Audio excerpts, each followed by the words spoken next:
Здравей, народе мой, благодаря ви. Аз съм Марко Селски, ловецът на новини. Разбрахте ли сега, кой е най-наглият от наглите? Ами снега, разбира се, достатъчни само 20 см, за да такова майката на управляващите. Ама всички почистващи фирми били работили през цялата нощ с цялата си техника. Ами малко ви е техниката, бе, хора. Като гледам какво е навън, предлагам да възобновим кандидатурата на София за Олимпийските игри през 2014. Ски скоки ще го правим на Ситняково, бобслея по малките улички в центъра. Къде? В Канада нямат грам сняг. Тука направо ни затрупа. Ало, Данче, да, звънете на Господ и му кажете къде е Канада, или да си лягаме като мечките зимен сън до напролет. Не ти, бе, Бойко да му звънне. Не ми се сърдете, но това е поредният ден, в който от Homo sapiens се превърнахме в Domo sapiens. А сега да видим останалите новини от днешния сравнително лесен за придвижване ден.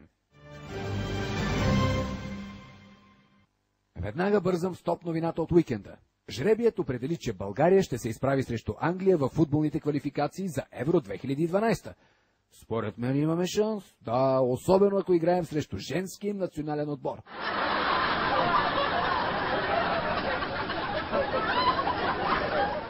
Не бе, сериозно, защо пък да не ги бием? С Бербатов ще ги бием по красота, с Валери Божинов по гаджета, а с Благо Георгиев ще ги бием по тълкуване на Библията. Проблеми с звука не позволиха на зрителите на БНТ да чуят добре песните, с които Миро ще кандидатства за Евровизия.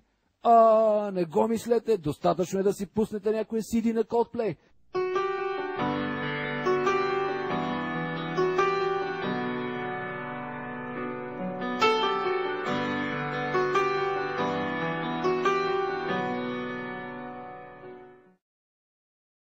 И слънцето изгря, слънцето се скрие, а под него нищо ново, ние сме сега.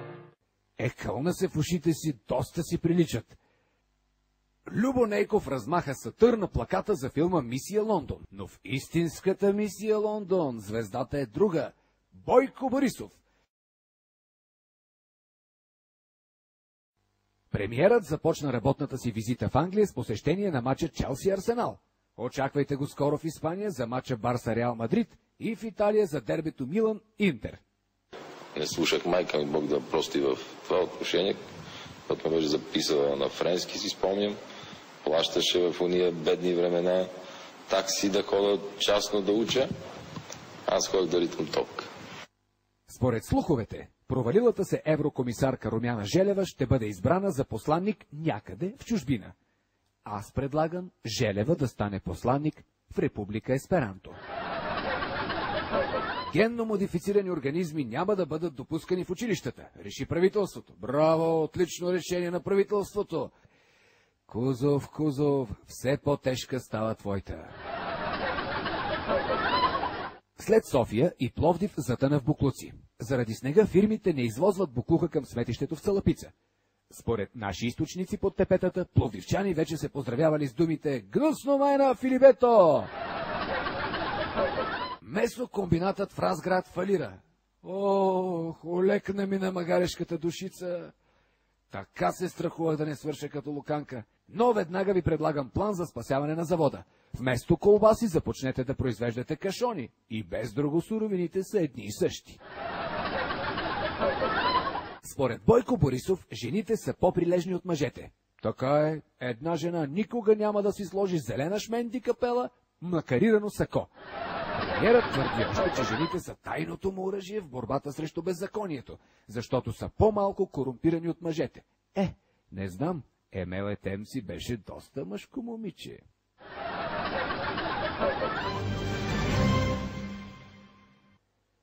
И една трудова злополука. Пиротехник се подпали в апартамента си в столичния квартал Бъкстон. Според съседи, той попаднал на серия фалшив стар фасул. Българското правителство обяви сензационна мярка. То обеща безплатни самолетни билети на всички български гастарбайтери, които са готови да се върнат в България от Англия. Първа към летището се затича майката на Бербатов. Това беше всичко от днешната новинарска емисия. Ако искате да се раздвижите, слагайте ръкавиците и шмендикапелите и отивайте да ринете сняг. Но преди това въпроса на деня.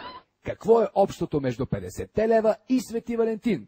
Очаквам отговорите ви до утре. От мен, Марко Селски, приятна вечер и запомнете, най-добрият подарък за един 18-годишен младеж е 18-годишна девойка. Чао, народе мой, чао, благодаря ви, ще се видим утре, защото се обичаме.